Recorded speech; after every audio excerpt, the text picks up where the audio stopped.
Here's a tip that I got from my therapist that I've been using with my 3-year-old, and it has helped me so much. The other day I was driving and I was so annoyed with my toddler. He was in the back seat just screaming and being loud and singing, and he wasn't doing anything like naughty. He was just being loud and screeching, and I think he could tell I was annoyed because the more I would look at him with that like scolded face, he would do it more. And I was like, why are you the way that you are? Do you ever get like that? My therapist told me next time that I feel annoyed, think about the things that I am missing in my self-care bucket. That day, I hadn't slept all night. The baby was up. I didn't really eat breakfast. I had a ton of caffeine. I had a deadline I needed to meet. My self-care bucket was damn near empty, and I was taking it out on my child. He was literally just being 3, and I was annoyed. So next time you feel annoyed with your child, think about the things that you need. It'll change your perspective.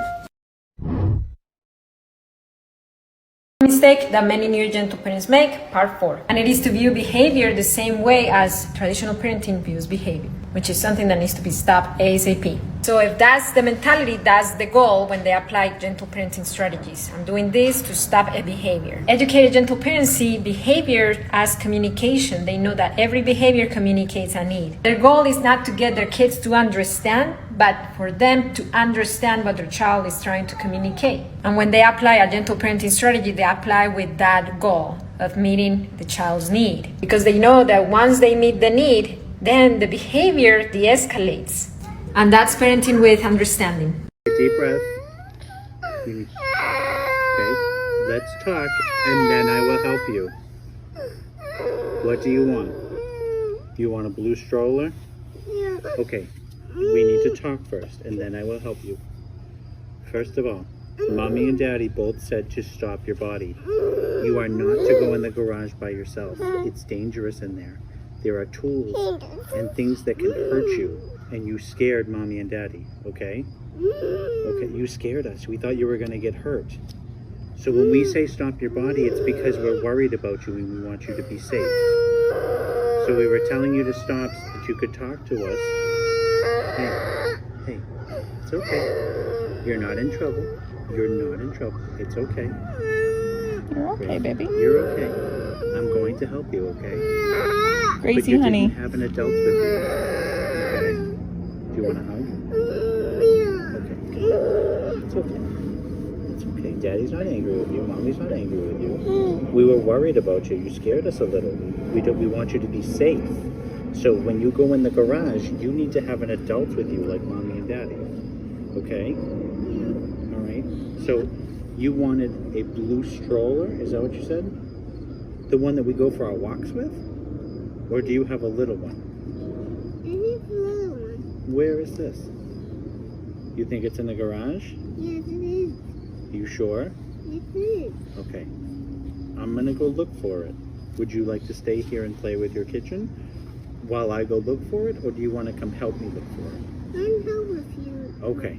All right. So from now on, don't put your hands in your mouth, okay? From now on, if you want to go get something out of the garage, you need to say, Mommy and Daddy, can you help me get something out of the garage, okay? You don't just go in there, okay? Love you. I'm trying to help you. Okay, come on, let's go in. Let's go find the blue stroller. Hey babe, I'm just grabbing some chocolate. Do you want any? No, No worries. no, I mean you can't have any. Wait, what? Why? Because I said so. That's not a very good reason. My house, my rules. Yeah, but I live here too. I pay the bills, I get to choose what you eat. What?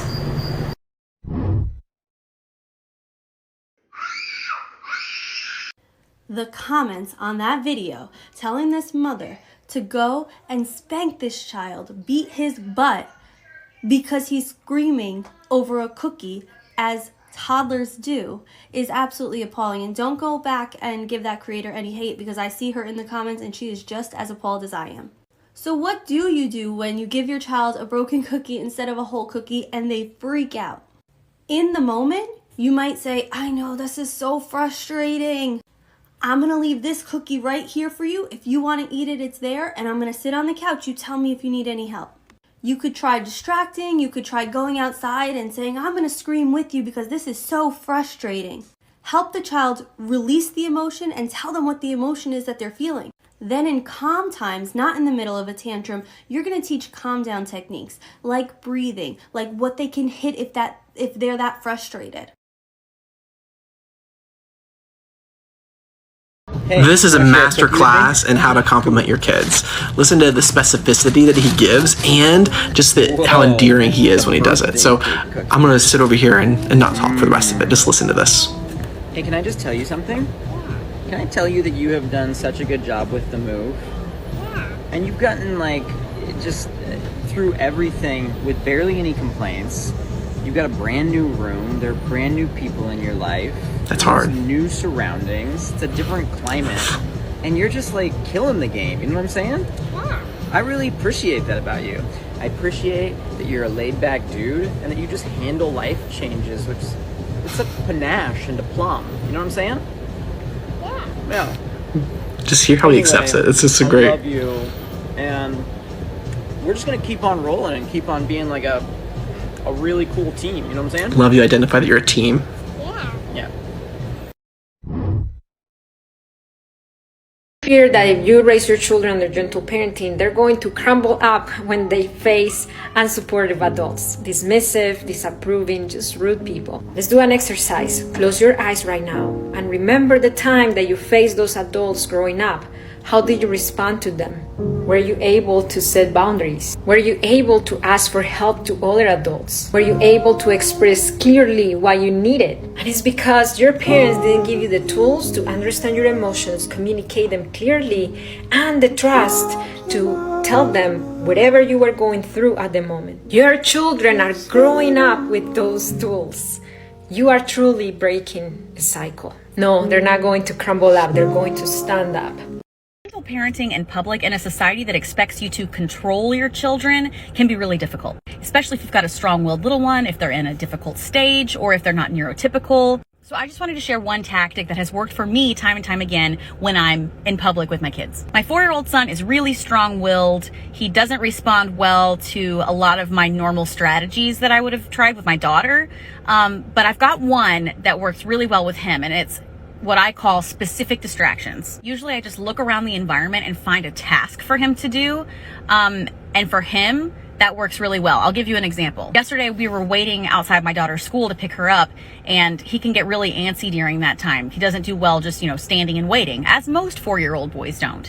So what I did was I said, hey Boone, can you find 4 sticks that are the same size? This task intrigued him, and he spent the next 10 minutes looking for sticks, picking them up, seeing if they were the right size, not the same size, throwing it out, finding a different one. And it kept him from running around, knocking the stroller over, bothering his baby brother. It can literally be anything. Some other things I've done. Hey Boone, can you find an orange leaf and a red leaf? Hey Boone, can you go try to find me a worm? Are there any worms around here? I would love to see one. Sometimes I'll start my challenge without even knowing how I'm going to finish it. Hey Boone, oh my gosh, have you seen these bricks? They are such a beautiful color.